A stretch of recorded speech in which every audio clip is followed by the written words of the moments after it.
Please help me in welcoming up to the stage for this year's testimonial, Doug and Margaret Kossler, please. Come on, Doug.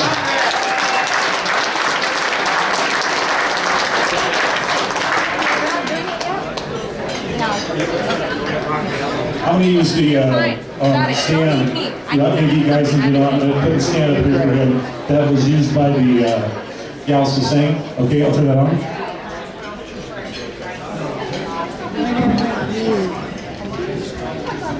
Like eat Tracy's vegetable cookies,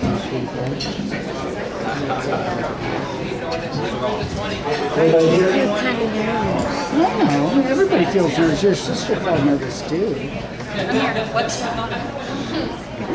I've been asked to say what challenge needs myself, You're not nervous. my son, my wife Margaret over there. I think to start, I want to say that there's 3 words I want you to keep in mind, and that's hope, potential, and independence. Up there on the screen is my son Logan. That's from last season. Last season was Logan's first season with Challenge. Logan was 6.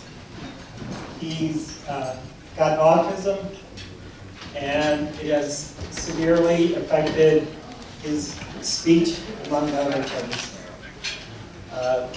Logan has a few phrases. I often tell people that I don't have conversations with Logan, but he can communicate. And he has sometimes interesting ways of communicating. The first time we brought Logan to Challenge, that first Sunday, it was such a welcoming place. And everybody was like, it's okay, leave Logan with us, it's okay. There's nothing that Logan is going to do that we haven't seen before. And that was extremely comforting. Of course, we couldn't just leave Logan.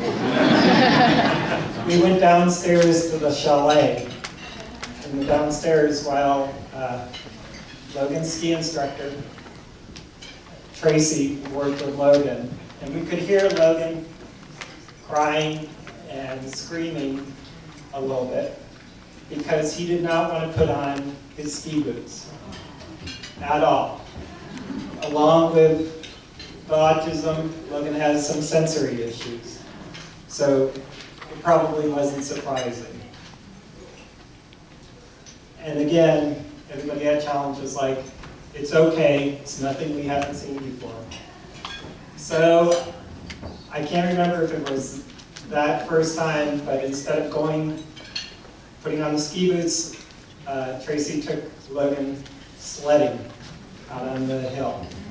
Second time, same deal. No way was Logan going to put on those ski boots.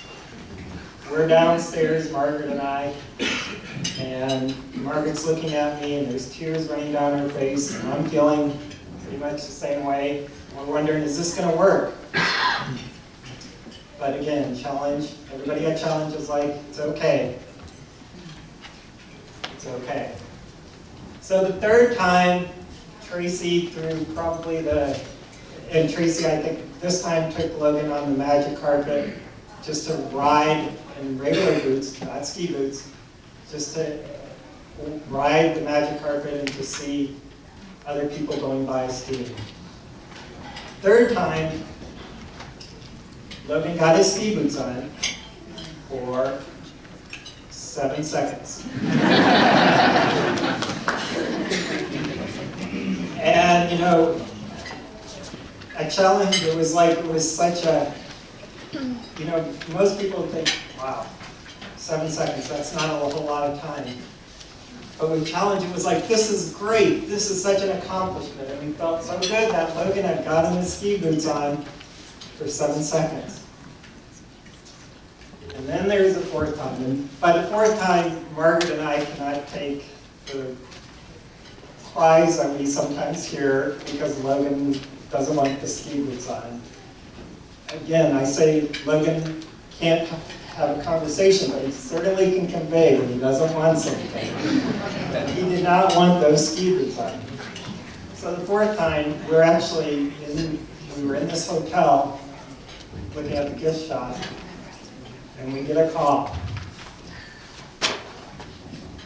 Look at it, and it's a 783 number, and we're thinking Birdwood number. And it's a number I'm now familiar with, 783-2935. And we're like, and as a parent of a special needs child, you don't, well, I know there's parents of special needs children out there, and I know there's parents of typical children out there. But with the parents of a special needs child, you just immediately think the worst. And it's like, oh my God, Logan's had a tantrum, he's hitting himself. The challenge doesn't want him, they can't do anything with him, they can't get the boots on, everything's done. So we pick up the phone call. And it's Tracy. And he says, we just went 7 times on Cherry Road skiing.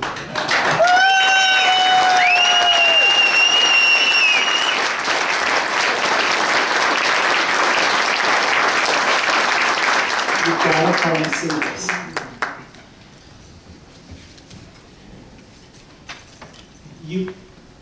I wish I could bottle that feeling.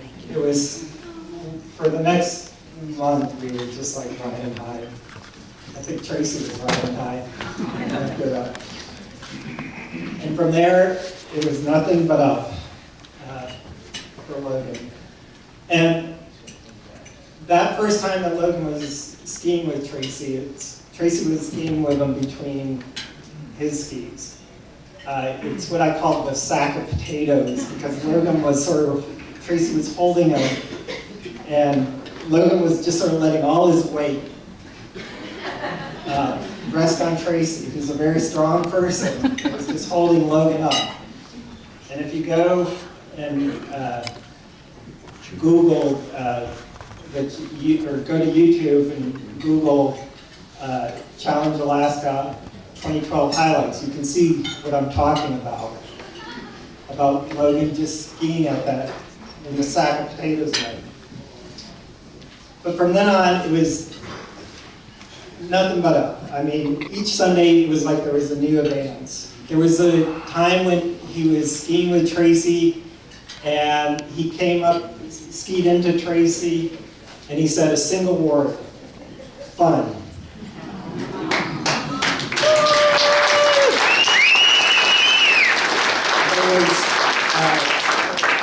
And you know, an autistic boy gets very used to routines, but Tracy was doing all these new things with him. There was a time when they went down Chair 7.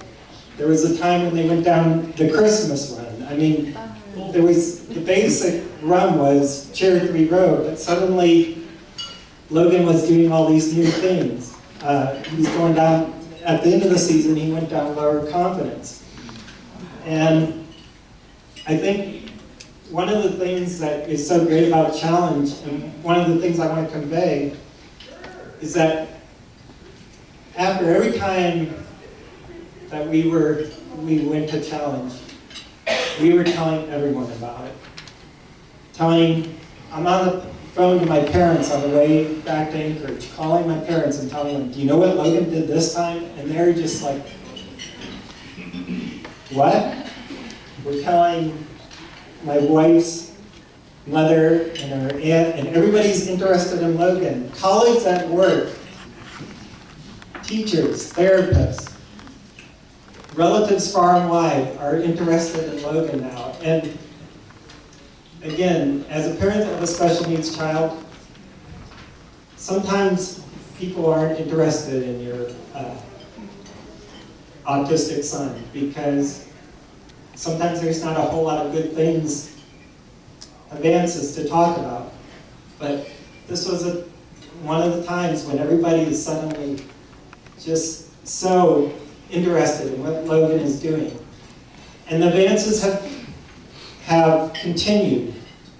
2 weeks ago, after skiing the entire lower mountain last season, we took chair 4, we took chair 6, and we went to the top of the mountain and skied all the way down.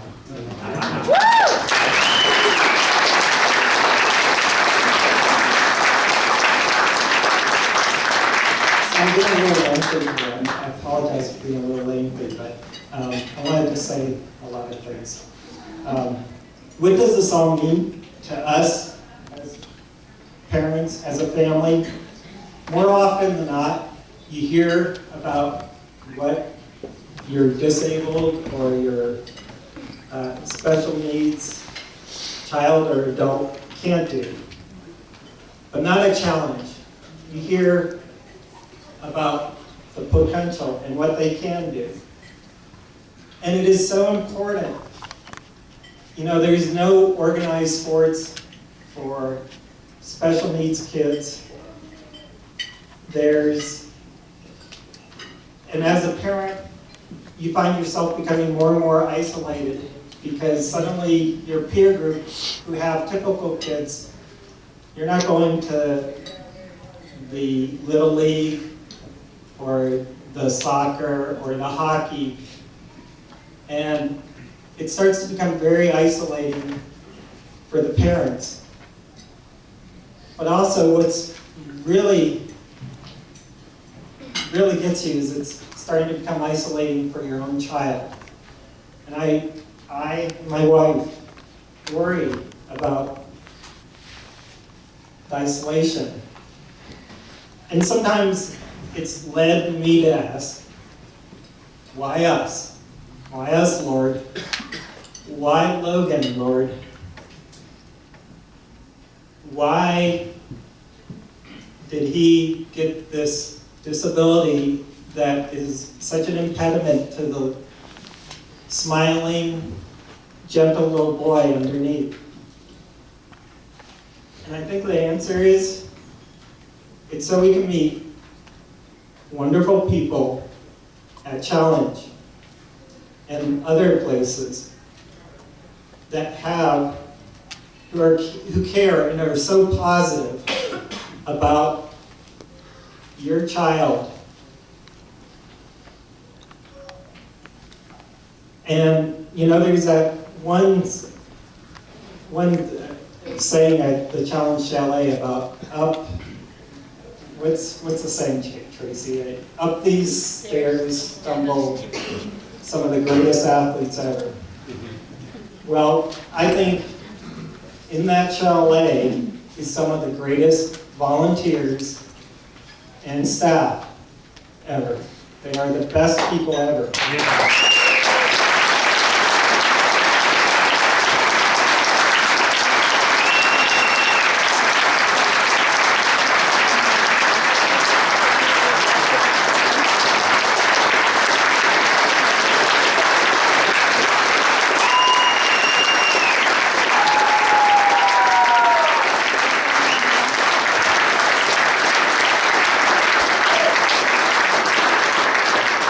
I've got just a little bit longer to go.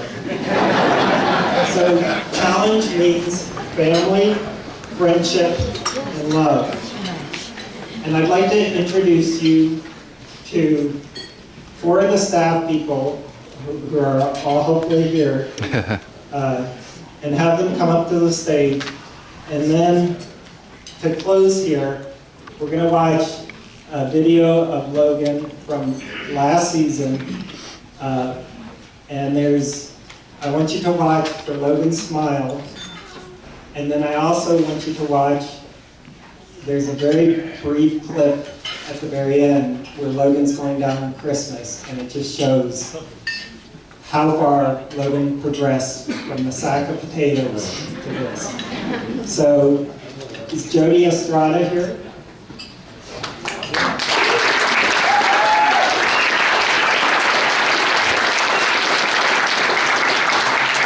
Jody is the only skiing bookkeeper I know.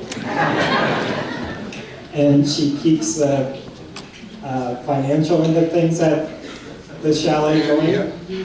Nick Olrich.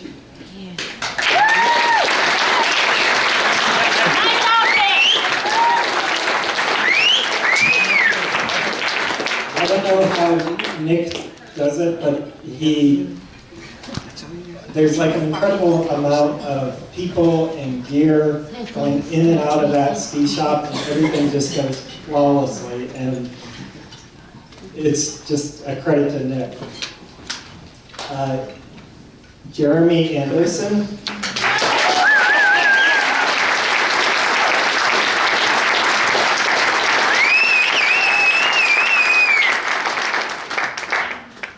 Jeremy runs the chalet, and he's very quiet, and you never would know. He's sort of the behind-the-scenes person that makes sure everything is going. And my wife and I had a special thank you to Jeremy because he matched our son Logan with Tracy, who's the next Go, person. Tracy. that I was gonna Get on there, thank. start helping.